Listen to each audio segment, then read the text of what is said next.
First of all, your message to your team, we're listening to that. You talked about how much you believed in them, and you said, "I know you're gonna come along with me." But I think you saw that in the second half, Coach, with the way your guys hung in there in a situation where they could have just said, "Nah."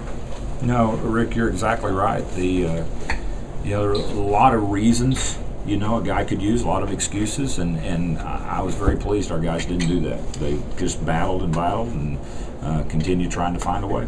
And you found some things offensively. Not that you didn't know you had a weapon in Terrian and that kind of stuff, but he ran Big 12 secondaries a couple of times tonight. I think if you're a Conference USA team looking at that film, that might frighten you. Well, and when we've been talking to people, we always call him a home run hitter. I mean, our guys know that. Maybe that everybody else figured it out. We already knew that. Coach, with a 3-hour rain delay right off the bat, I mean, did you feel like that affected your guys coming out, or you just took it in stride?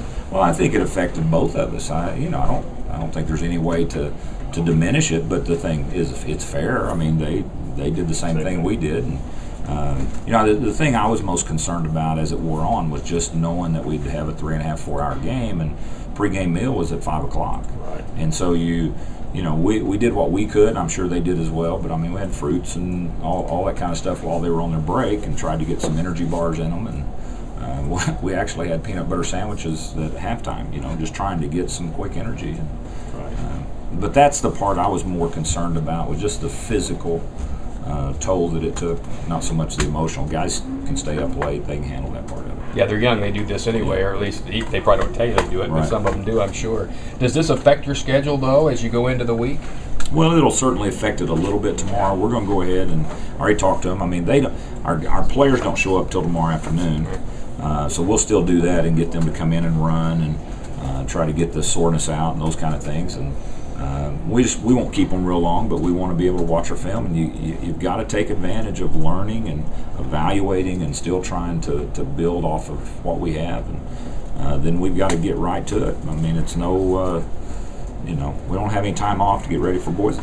You challenged them to stay in the battle and fight to the finish. And your guys up front, those 5 or 6 offensive linemen that you rotated in, they played well. They did. I think Coach Johnson will be very proud of the way the offensive line battled, and we're able to establish some running game. And, there were some positives. There's no question about it. We have to ask about GJ and what you know now, and then we'll get into Kalen Henderson. We don't know a whole lot. I mean, GJ went down after the out of bounds shot over there and twisted his knee up, and other than knowing that he wasn't able to play, that's about all we know at this time. Let's talk about Kalen, because he had that jitters initially when he came in, but you really saw him settle. I thought his command under center, he looked more comfortable. His footwork got better. What did he do well? I think after his first couple of series, he really did have the shakes early. But I think he settled in and did exactly what we thought he would do. I mean, he's he's an exceptional athlete that handles himself well. He's a confident player. He's prepared himself.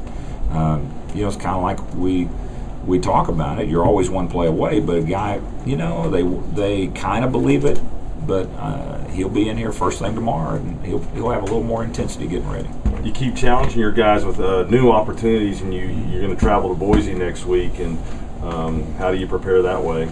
Well, I think playing Oklahoma and Oklahoma State is probably the best thing we can do to prepare for Boise. I mean, we're playing teams at a high level, and I think we're competing. Now, the score doesn't indicate it quite as much as I felt like that what I saw in person. So hopefully we'll continue to do that. Last thing about Kalen, you always talk about a player has a package for him, but he's going to have to grow outside that package. Is that learning curve? He's been in the program, so the learning curve's not as big for him, is it? No, he's not like a freshman by any stretch. It's just that, we typically go into a game like this and you don't have the whole offense for the second guy just because he hadn't had time to practice it all.